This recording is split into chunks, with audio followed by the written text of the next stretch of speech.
Bom, a gente muda um pouquinho de assunto para falar do ministro do Supremo Tribunal Federal, Dias Toffoli. Muda, mas continua na mesma, né? Ele registrou por escrito a intenção de identificar omissões e contradição no depoimento do diretor do Banco Central, Ailton de Aquino, no caso envolvendo o Banco Master. As anotações constam em questionamentos encaminhados pelo gabinete do ministro à Polícia Federal antes do depoimento prestado em 30 de dezembro. Em algumas perguntas, Toffoli justificou o objetivo das indagações. Num dos trechos, o ministro também registrou o motivo da pergunta numa observação.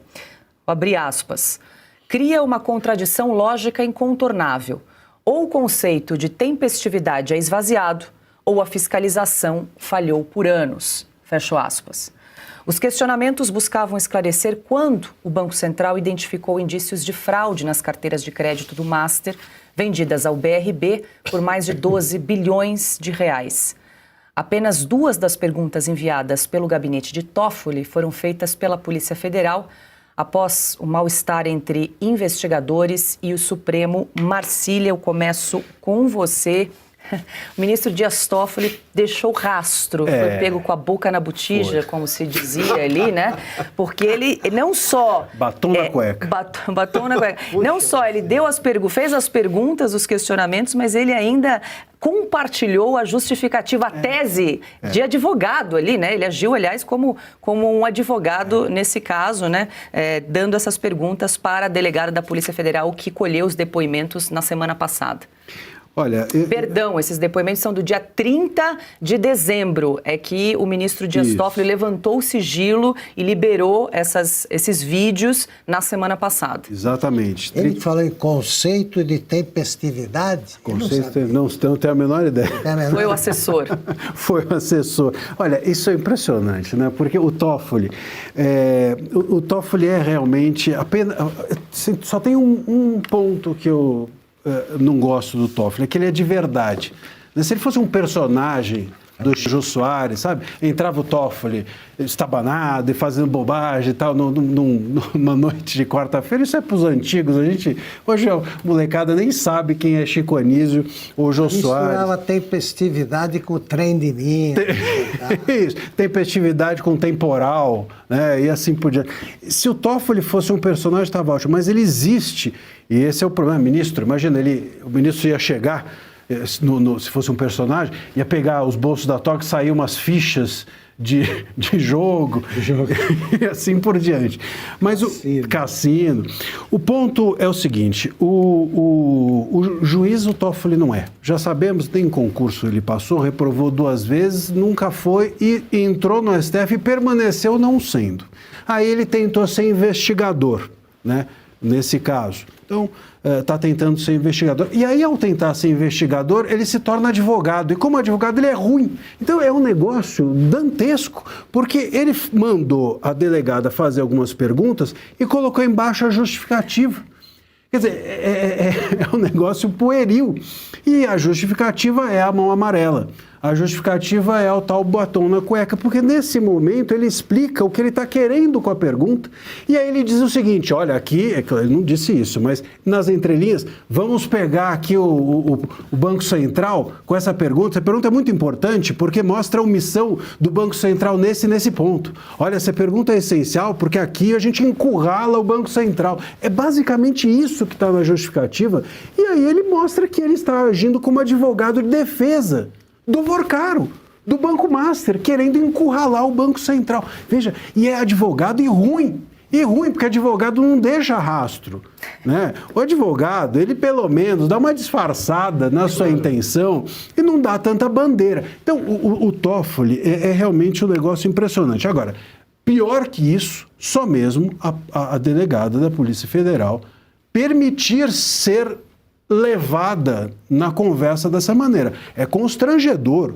o vídeo É constrangedor. Em que ela aparece dizendo, olha, eu já fiz as perguntas. Aí vem um assessor do Toffoli, que não deve ter entendido também, porque ali todo mundo gira em torno da mesma órbita. Então ele não deve ter entendido o depoimento e vira e fala assim, a gente não escuta, né? Não dá para ouvir o que ele fala. Mas ela fala, não, eu já fiz essas perguntas. O senhor quer que eu faça outra vez? Isso, quer que eu...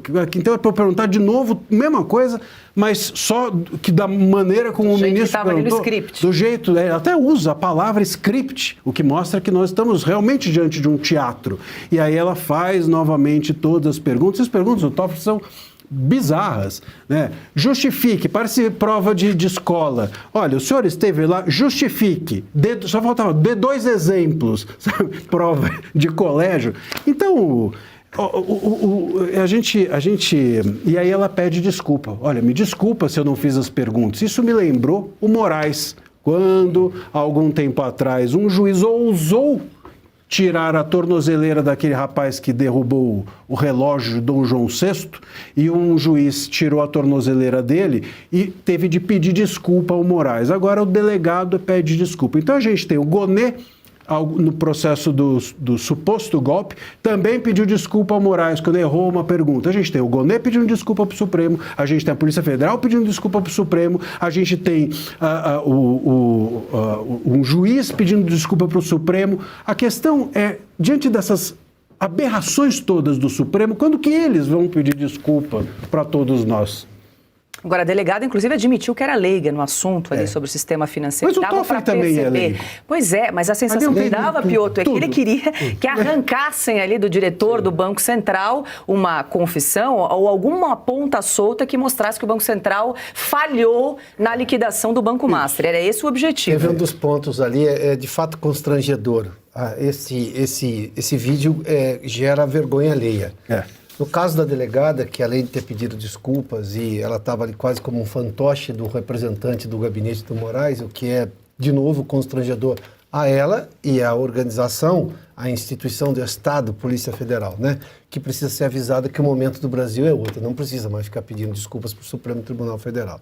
Mas vamos lá, ela não foi a fundo porque deu a entender claramente que não entendia o que era, por exemplo, depósito compulsório. Depósito compulsório é um valor que os bancos, percentualmente do que arrecadam no mercado, depositam numa conta do Banco Central. O Banco Central com isso controla, por exemplo, o que se chama de liquidez, dinheiro que está no mercado, pode controlar a inflação, enfim. Se o banco deixa de depositar aquilo, o Banco Central é o primeiro a saber e sabe no dia, tá? Então, essa seria uma pergunta a fazer ao representante do Banco Central. Falou, se o Banco Master não estava fazendo o depósito compulsório, bom, você não está fazendo porque não tem dinheiro.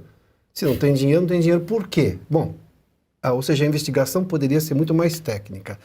Agora, vamos lembrar da Lava Jato, o Supremo Tribunal Federal, esse mesmo do Toffoli que quer controlar as investigações, lá atrás anulou tudo que o Sérgio Moro e o Deltan fizeram, ou tudo o Lava Jato, porque o juiz conversou com o promotor. E agora, em que o juiz, no caso, o ministro Supremo, manda as perguntas e um script para a delegada da Polícia Federal seguir na hora de fazer as perguntas. Da bronca. Já podemos anular tudo, porque já nasceu nulo isso aí, né? Pelo entendimento do próprio Supremo Tribunal Federal. Não, é vergonhoso, é constrangedor o vídeo, a forma como as coisas se deram, é vergonhoso. E isso demonstra claramente que o Supremo está, assim, com um problema gigantesco. Os escândalos estão no colo de 2 ministros do Supremo. O discurso do Fachin poderia ter sido melhor, maior, mais incisivo, mas, enfim, pelo menos é uma mudança naquele que o Barroso fez lá atrás na Vaza Toga, dizer, não vi nada, vamos seguir a vida. E seguiram. Com apoio da imprensa, da sociedade, da OAB. Bom, a OAB continua apoiando o Supremo, agora está fazendo até campanha para o Bessias. Agora, Piotr, me permite só uma questão. Esse caso tem uma diferença em relação à Lava Jato, que é o seguinte, na Lava Jato, o Moro queria que os bandidos fossem presos. Sim, claro.